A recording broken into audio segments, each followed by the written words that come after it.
This piece of history is proudly supported by the Museum of Vancouver. Vancouver's story begins here.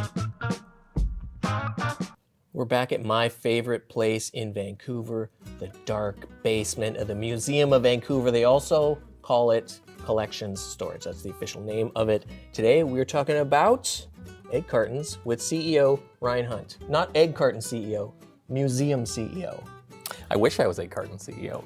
Did you know that egg cartons globally is a $2 billion annual industry? Wow. Yeah, and that's a made in BC invention. So what a lot of people don't realize is that the egg cartons are something that BC has contributed to the world. So 1911 in Smithers, BC, a newspaper owner named Joseph Coyle overheard an argument between the local hotel owner and a farmer saying, "My eggs always arrive broken." And that's because at the time, a lot of eggs were stored in what are called egg boxes. So wooden crates that didn't offer the eggs a lot of protection or stability. And as a result, there's a lot of breakage. So that got Joseph Coyle thinking, how could we make a better egg box?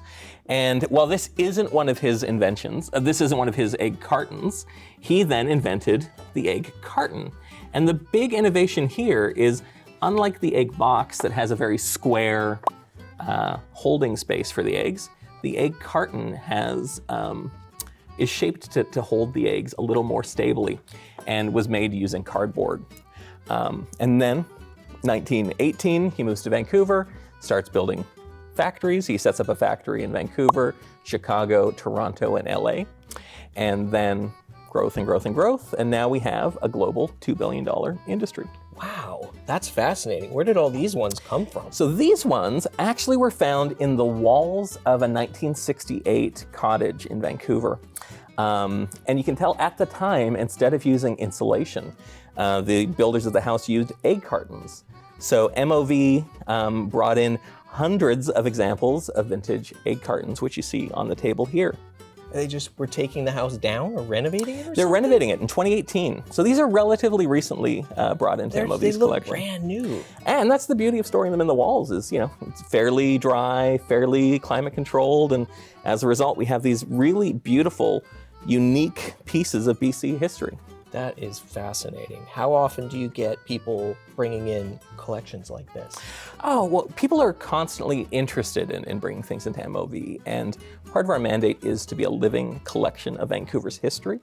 The challenge is that we are limited in storage space, but are always interested in learning from people who have interesting additions to that history. Cool. Okay.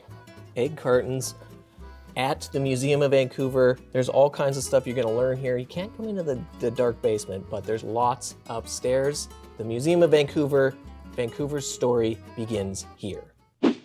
That's the show for this week. Big thanks to Potato Tie, to Corner Store for making this amazing t-shirt, to show director Derek Wong, roving reporter Nina Savage, editor Arav, and everybody at employee-owned CHEK Media. You can follow me on social media for more stories and check out my quarterly digest, the Now You Know BC Almanac, at bcbob.ca. You can buy copies of this for $25 and subscribe to my newsletter for free, where I do regular giveaways. And of course, I will see you here on CHEK next week when I'll tell you more stories about this great province of ours. And now you know BC.